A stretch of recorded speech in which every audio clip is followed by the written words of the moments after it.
गया है। अच्छा, आप ये बताइए नीति आयोग का चेयरमैन कौन होता है, ये आपको कमेंट सेक्शन में बताना है। नीति आयोग का चेयरमैन कौन होता है, और नीति आयोग के वाइस चेयरमैन है हमारे राजीव कुमार, ठीक है।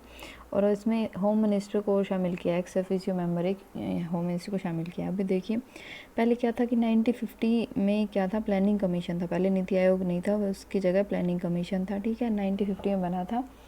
ये क्या है कि ये जो इन्वेस्टमेंट एक्टिविटी होती है कंट्री में उनको देखती थी, उसके लिए एजेंसी थी, ठीक है, जो प्लानिंग करते थे कि कैसे कैसे क्या काम करना है, किस फील्ड में डेवलपमेंट के लिए वर्क करना है, उसमें वो सारा काम प्लानिंग कमीशन का था।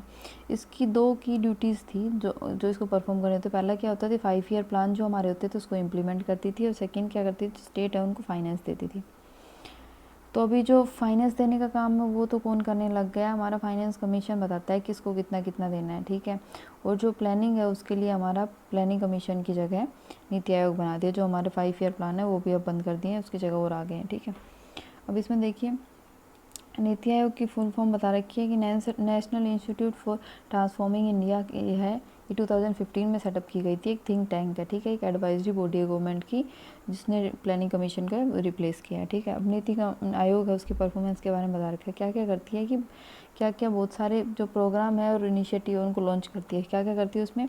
उसके बाद ये स्टेट की परफॉर्मेंस उसको मेज़र करती है और स्टेट की रैंकिंग देती है उसी के अकॉर्डिंग, ठीक है, कि भाई उसके क्रिटिकल सेक्टर में उसके आउटकम कैसी है। दूसरा क्या है कि 7 प्रोग्राम है, sustainable action for transforming human capital, मतलब ये जो ह्यूमन कैपिटल है उसको ट्रांसफॉर्म करती है कि ह्यूमन कैपिटल से ह्यूमन एक कैपिटल बन सके, उससे फ़ायदा हो सके, ठीक है, उसके लिए एक्शन लेती है। थर्ड है एक भारत श्रेष्ठ भारत, ये इसके ऊपर वर्क करती है। और फोर्थ है कि development support service to state to development infrastructure को डेवलप करने के लिए बोलती है। और पाँचवा है कि इंस्पायरेशनल डिस्ट्रिक्ट का प्रोग्राम है जो उनके लिए सबका साथ सबका विकास, उस विज़न को पूरा करने के लिए एस्पायरेशनल डिस्ट्रिक्ट क्या होते हैं, वो डिस्ट्रिक्ट जो बहुत बैकवर्ड है, जिनमें डेवलपमेंट बहुत कम हुई है, उनके विज़न उनके लिए भी काम करती है, ठीक है। उसके बाद बता रखी है कि एविडेंस बेस्ड पॉलिसी मेकिंग और एनहांस प्रोडक्टिविटी, ये लॉन्ग टर्म विज़न के लिए इसमें क्या क्या काम करती है कि भाई पॉलिसी मेक करती है और जो एफिशिएंसी है उसको एनहांस करने के लिए लॉन्ग टर्म विज़न बनाती है, ठीक है। इसमें क्या है, 3 ईयर का नेशनल एक्शन एजेंडा है वो बनाया जाता है, और एक स्ट्रेटजी बनाई जाती है न्यू इंडिया 75 के लिए, ठीक है। उसके बाद तो ये रीजनल डेवलपमेंट है उसको बैलेंस करती है कि हर रीजन में अच्छे से एक मतलब इक्वालिटी में डेवलपमेंट होनी चाहिए। ऐसा नहीं है कि एक रीजन बहुत ज़्यादा डेवलप हो दूसरे में बिल्कुल काम ही ना हुआ, ऐसा नहीं होगा इसमें, ठीक है, ये इसको चेक करती है। उसके बाद ये नीति आयोग फोरम बनाती है नॉर्थ ईस्ट स्टेट के लिए। उसके बाद हेल्थ और न्यूट्रिशन सेक्टर में चेक करती है। उसके बाद कि जो एनर्जी सेक्टर है उसमें बता कि इंडिया की जो रिन्यूएबल एनर्जी है उसका रोड मैप बनाती है 2030 तक के लिए, ठीक है। अब इसमें और आगे देखिए नीति आयोग के लिए बता रखा है कि आयोग में कौन कौन होते हैं, इसका कॉन्स्टिट्यूशन में कौन कौन मतलब क्या किस किस को कॉन्स्टिट्यूट करते हैं, क्या कौन कौन मेंबर होते हैं। सबसे पहले जो प्राइम मिनिस्टर होते हैं वो इसका चेयरमैन होता है, ठीक है। उसके बाद जो वाइस चेयरमैन होता है उसमें इसमें एक वाइस चेयरमैन भी जो मेरे जो राजीव कुमार है अभी, ठीक है। उसके बाद है कि फुल टाइम मेंबर भी होते हैं और स्पेसिफाइड जो अनस्पेसिफाइड है इसमें मेंबर, ठीक है। उसके बाद बता रखे हैं 2 होते हैं वो पार्ट टाइम मेंबर होते हैं जो यूनिवर्सिटी और रिसर्च ऑर्गेनाइजेशन से जुड़े होते हैं, ठीक है। और 4 यूनियन मिनिस्टर होते हैं जो एक्स ऑफिशियो मेंबर होते हैं इसके। उसके बाद जो गवर्निंग काउंसिल है इसमें सारे चीफ मिनिस्टर्स होते हैं और लेफ्टिनेंट्स होते हैं, लेफ्टिनेंट गवर्नर, ठीक है। उसके बाद जो रीजनल काउंसिल है वो बनाई जाती है स्पेसिफिक इशू के लिए, जब कोई किसी रीजन में कोई स्पेसिफिक इशू है तो उसके लिए रीजनल काउंसिल बनाएंगे, ठीक है। उसके बाद एक्सपर्ट और स्पेशलिस्ट होते हैं वो जो इसके अंदर जिनको एक स्पेशल फील्ड की नॉलेज होती है वो स्पेशल इन्विटी भी बुला सकते हैं, ये सब होते हैं इसमें, ठीक है। बस मेन इसका चेयरमैन वाइस चेयरमैन ये कर लेना, मेन ये इसमें एक्स ऑफिशियो मेंबर बना दिया होम मिनिस्टर को भी, ठीक है। उसके बाद देखिए इसका आगे ऑब्जेक्टिव क्या है। ऑब्जेक्टिव आपको पता ही है कि डेवलपमेंट के सारे सेक्टर की डेवलपमेंट को देखती है, उसकी स्ट्रेटजी को देखती है, ठीक है, और स्टेट की नेशनल ऑब्जेक्टिव को हेल्प करती है। उसके बाद बता रखी है नीति आयोग की विल के लिए बता रखी है कि जो क्रिटिकल एरिया है उनमें वर्क करती है ये गवर्नेंस प्रोसेस के लिए, ठीक है। विलेज लेवल के लिए प्रोग्राम बनाती है प्रोग्रेस और गवर्नमेंट की प्रोग्रेस के लिए, ठीक है। उसके बाद बता रखे है कि नेशनल सिक्योरिटी को साथ ध्यान में रखते हुए ये इकोनॉमिक एक्टिविटी और के लिए भी पॉलिसी बनाती है, ठीक है। उसके बाद जो सोसाइटी का वो सेक्शन जो जिसको बेनिफिट नहीं मिल रहा है इन सब चीज़ इकोनॉमिक प्रोग्रेस से उनके लिए भी प्लान बनाती है। उसके बाद ये बता रखी है कि कमिटमेंट है वो सारी कोऑपरेटिव फेडरलिज्म के थ्रू होते हैं। कोऑपरेटिव फेडरलिज्म मतलब इकट्ठा रह के एक साथ काम करना, मतलब सेंटर स्टेट दोनों साथ में मिलके काम करेंगे, ठीक है। इसमें बता रखे ऐसा नहीं है कि खाली सेंटर को सारी पावर है, खाली स्टेट को सारी पावर, ऐसा नहीं है, दोनों मिलके काम करेंगे तो फेडरल स्ट्रक्चर है, ठीक है। इगेलिटेरियन एक्सेस टू अपॉर्चुनिटी मतलब सबको इक्वल अपॉर्चुनिटी मिलेगी, ठीक है। उसके बाद बता रखे पार्टिसिपेटिव और अडोप्टिव गवर्नमेंट बनाएगी, टेक्नोलॉजी का यूज़ बढ़ाने, ये सब इसके कमिटमेंट है, ठीक है। उसके बाद नेक्स्ट टॉपिक है realisation of centrally sponsored scheme, rationalisation of centrally sponsored scheme है। तो पहले सेंट्रली स्पॉन्सर्ड स्कीम है, उसके लिए क्या बता रखे, सेंट्रली स्पॉन्सर्ड स्कीम वो होती है जिसमें स्टेट गवर्नमेंट और सेंट्रल गवर्नमेंट दोनों वर्क करती है, दोनों अपना अपना शेयर, मतलब दोनों अपने अपने अकॉर्डिंग, सेंटर किसके अकॉर्डिंग दोनों का शेयर होता है, ऐसा नहीं है कि जो सेंट्रली सेक्टर स्कीम होती है उसमें सिर्फ सेंटर का होता है। अब इसी न्यूज़ में क्या होता है, जो 15th फाइनेंस कमीशन है उसने क्या कहा है कि इसको की रियलाइजेशन करने की, रेशनलाइजेशन करने की ज़रूरत है इसको, ठीक है, जो सेंट्रल स्पॉन्सर स्कीम है उनको।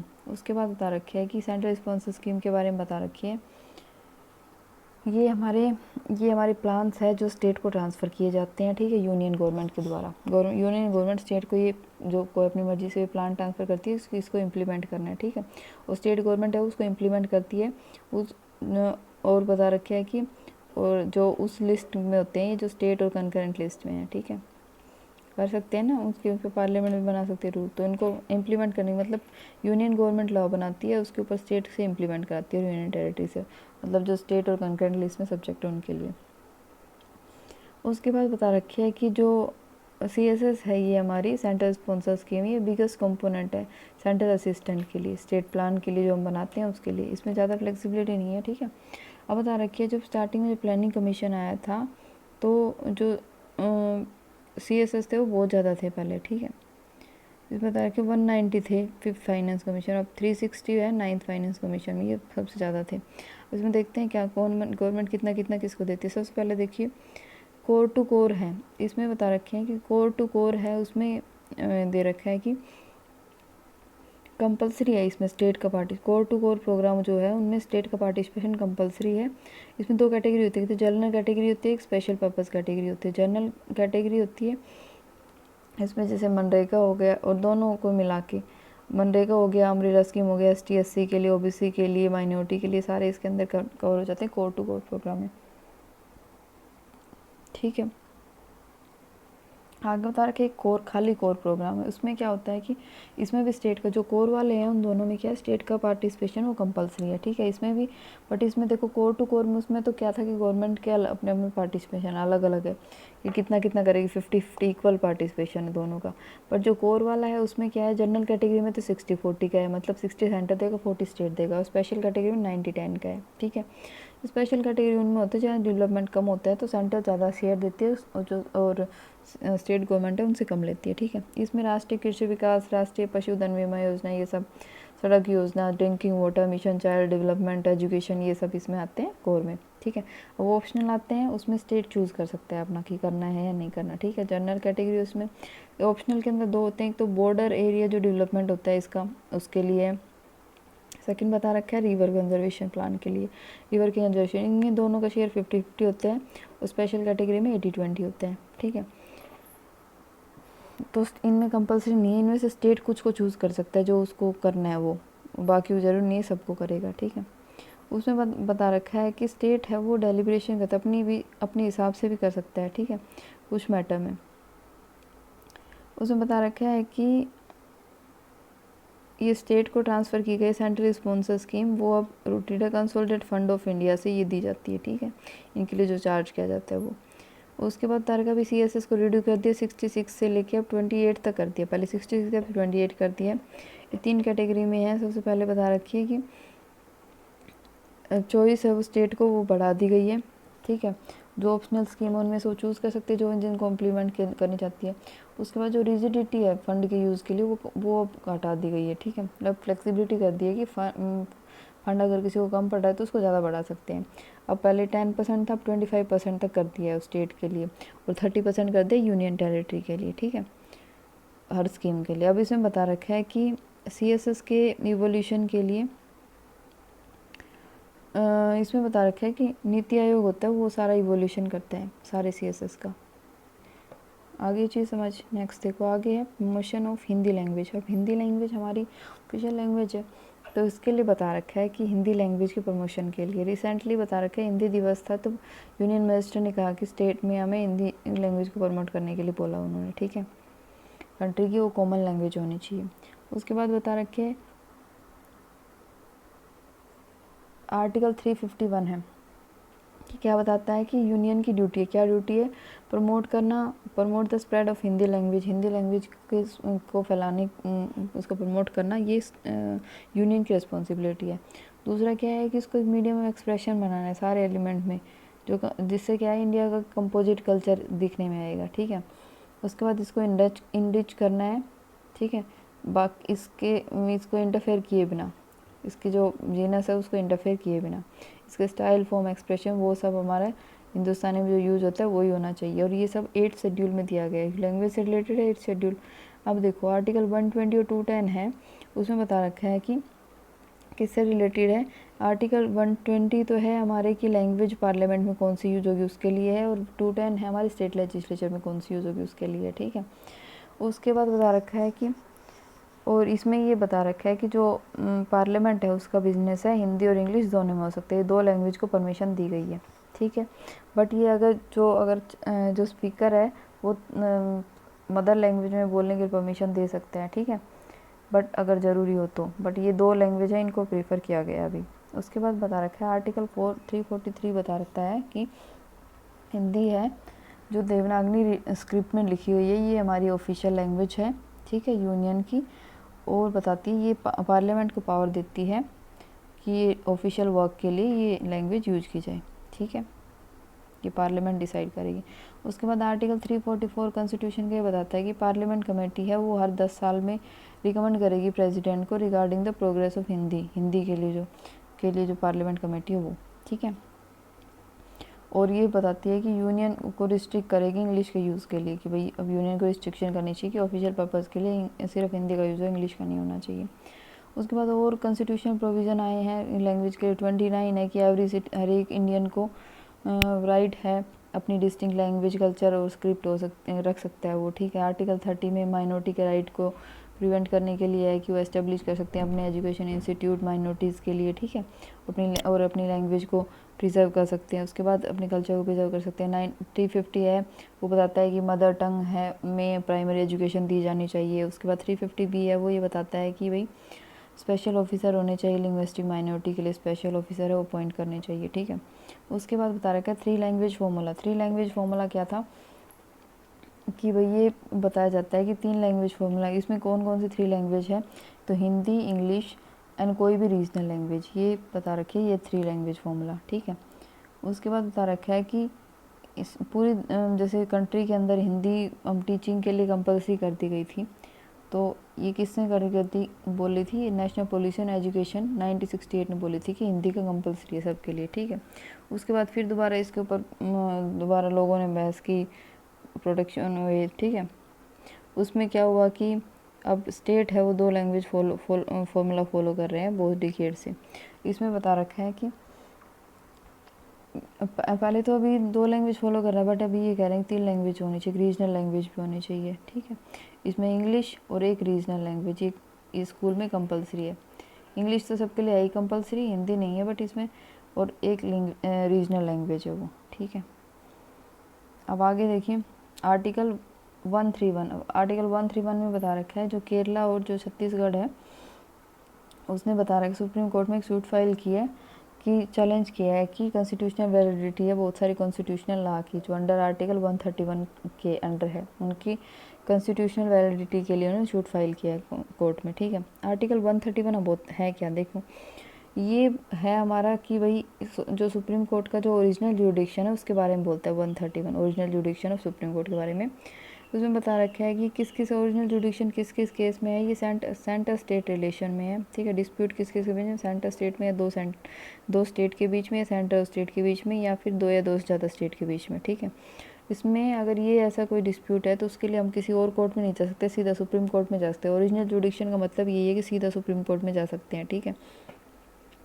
बट क्या होना चाहिए इसमें जो डिस्प्यूट है वो उसमें लॉ का क्वेश्चन होना चाहिए, मतलब रिलेटेड टू लॉ होना चाहिए और फैक्ट।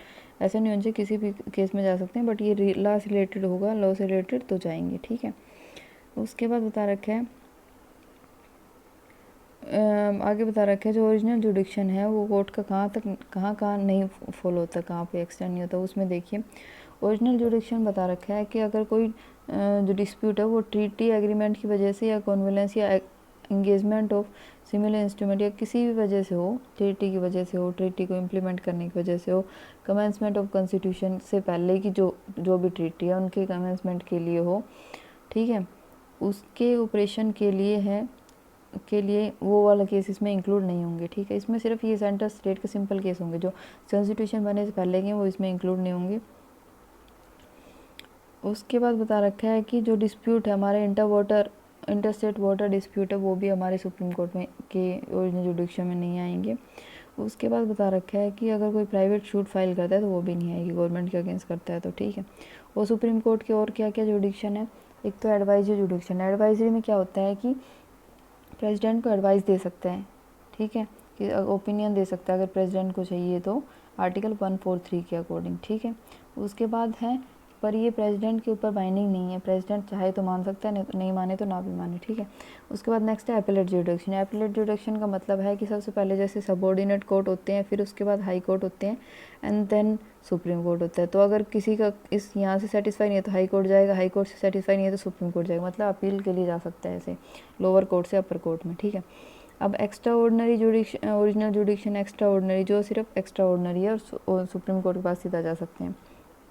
इसमें किस किस के लिए, जो प्रेसिडेंट के इलेक्शन के लिए और वाइस प्रेसिडेंट के इलेक्शन के लिए, जिसमें सेंटर स्टेट इन्वॉल्व हो और जिसमें फंडामेंटल राइट का वोलेशन हो, वहाँ पे सीधा इसमें जा सकते हैं। ये एक्स्ट्रा ऑर्डिनरी ओरिजिनल जुडिक्शन है सुप्रीम कोर्ट। नेक्स्ट है जो रिट जुडिक्शन है, इसमें क्या होता है, अगर कोई फंडामेंटल राइट का हनन हो रहा है किसी का, तो उस केस में वो सीधा सुप्रीम कोर्ट जा सकता है रिट में, आर्टिकल 32 के अकॉर्डिंग, सुप्रीम और हाई कोर्ट में जा सकता है आर्टिकल 226 के अकॉर्डिंग, ठीक है। ये दो है हमारे रेट इशू के लिए। और नेक्स्ट बता रखा है कि जो आर्टिकल 256 है, इसमें क्या बता रखा है कि स्टेट की, जो हर एक स्टेट की एग्जीक्यूटिव पावर के बारे में बता रखा है, ठीक है। ये हमारी क्या है, जो एग्जीक्यूटिव पावर स्टेट की, वो पार्लियामेंट से कंप्लाइंस होनी चाहिए, कि पार्लियामेंट बना रही है उसके अकॉर्डिंग होने चाहिए, ठीक है। उसके बाद बता रखा है अगर स्टेट ने भी उसी मैटर पे लॉ बनाया और पार्लियामेंट में बनाया तो पार्लियामेंट का लॉ है वो प्रिवेल करेगा, वो चलेगा, ठीक है।